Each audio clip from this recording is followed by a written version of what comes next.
حمزہ job کی خوشخبری سنانے کے بعد منہ ہاتھ دھو کر وہیں تخت پر بیٹھ گیا۔ جب تک بیلا نے کھانا لگایا، فاخرہ بھی آ گئی تو کھانے کے دوران وہ اپنی جاب کے بارے میں بتانے لگا۔ فاخرہ مسلسل شکر کرتی اور دعائیں دیتی رہی۔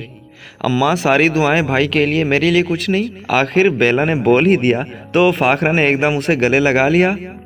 کیوں نہیں، تم پہلے ہو، بس اب خوش ہو جاؤ، حمزہ نے کہا تو وہ کھلکھلا کر بولی، میں پہلے بھی خوش تھی۔ پھر حمزہ کو خوش کرنے کی غرض سے کہنے لگی، اماں شام میں تایا جان کی طرف چلیں گے مٹھائی لے کر۔ ہاں اماں، تایا جان کو تو فوراً بتانا چاہیے، میری جاب کا بیچارے بہت فکر کرتے ہیں۔ حمزہ نے سنجیدگی سے اس کی تائید کی تو فاخرہ اپنی مجبوری ظاہر کرتے ہوئے کہنے لگی، بیٹا میں تو اتنی دور پیدل نہیں چل سکتی۔ خیر تم دونوں چلے جانا، اور اگر ابھی چاہو تو اپنے تایا جان کو فون کر سکتے ہو۔ فون نہیں اماں، ہم جا کر خوشخبری سنائیں گے، اس بہانے شیرینہ اور خزینہ آپس سے بھی مل لیں گے نا۔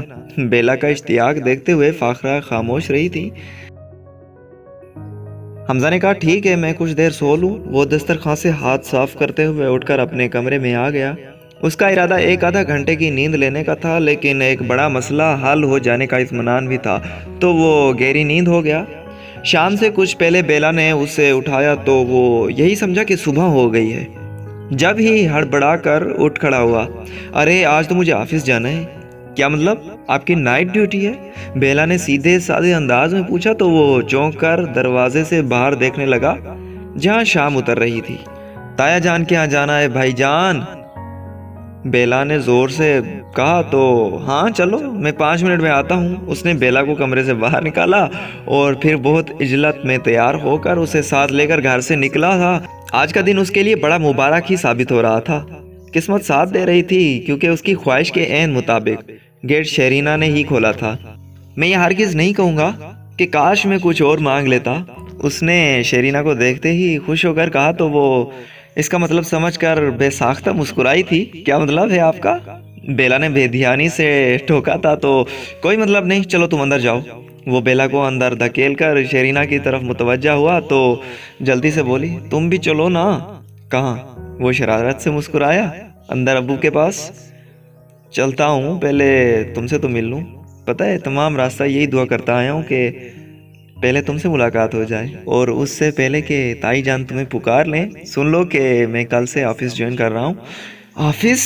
وہ سوالیہ نظروں سے دیکھنے لگی۔ ہاں جاب مل گئی ہے مجھے، ایک اچھی فارم میں، اس نے بتایا تو وہ خوش ہو گئی۔ سچ؟ تبھی اندر سے حمیدہ بیگم نے پکارا تو وہ گھبرا کر بھاگ گئی۔ تبھی حمزہ کا دل چاہا یہیں سے واپس لوٹ جائیں، لیکن ایک تو بیلا اندر تھی، دوسرے تایا جان کی محبت میں کھینچا چلا گیا تھا۔ السلام علیکم تایا جان۔ جیتے رہو میاں، خوش رہو، بڑے دنوں بعد آئے۔ حیدر علی نے ہمیشہ کی طرح بہت محبت سے دعائیں دے کر کہا تو اس سے پہلے حمیدہ بیگم بول پڑی، لو ابھی پرسوں ہی تو آیا تھا۔ اس سفید جھوٹ پر بیلا نے کچھ کہنے کے لیے منہ کھولا ہی تھا کہ اس نے اشارے سے منع کر دیا اور حیدر علی کے پاس بیٹھتے ہوئے کہنے لگا، بس تایا جان وقت ہی نہیں ملتا، آج اتفاق سے جلدی گھر آ گیا تو دیکھیں آپ کے پاس بھی آ گیا ہوں۔ اماں کیسی ہیں تمہاری؟ ٹھیک ہے، سلام کہہ رہی تھی آپ کو بھی اور چاچی جان کو بھی۔ وعلیکم السلام۔ وعلیکم السلام، حیدر علی نے دوسری بار غالباً بیگم کی طرف سے ہی جواب دیا تھا۔ پھر پوچھنے لگی، کیا مصروفیت چل رہی ہیں آج کل؟ بھائی کو جاب مل گئی ہے تایا جان، اس سے پہلے بیلا بول پڑی۔ اچھا بھائی، بہت مبارک ہو، کہاں ملی جاب؟ انہوں نے خوش ہو کر پوچھا تو وہ انہیں تفصیل بتانے لگا، ساتھ ہی حمیدہ بیگم کے تاثرات دیکھنے لگا جو اس کے لیے خاصے مایوس کن تھے، گویا انہیں خوشی نہیں ہوئی تھی۔ پھر جیسے ہی شیرینہ چائے لے کر آئی وہ اٹھ کر چلی گئیں۔ اب پتہ نہیں انہیں کوئی کام یاد آ گیا تھا یا ان کے لیے چائے آنے پر ناگواری کا اظہار کیا تھا۔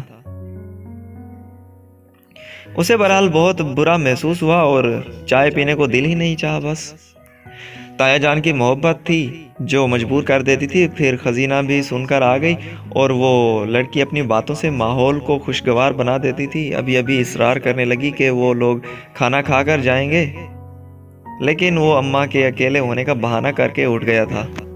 کتنی بد اخلاق ہیں تائی جان اور بد دماغ بھی۔ حسب سابق باہر آتے ہی بیلا بولنا شروع ہو گئی تھی حمزہ سے، ابھی تو تایا جان اتنے امیر کبیر نہیں ہیں، اگر بنگلے گاڑی والے ہوتے تب تو تائی جان باہر سے ہی لوٹا دیتی ہمیں۔ بس بھائی اب آپ کی جاب لگ گئی ہے نا،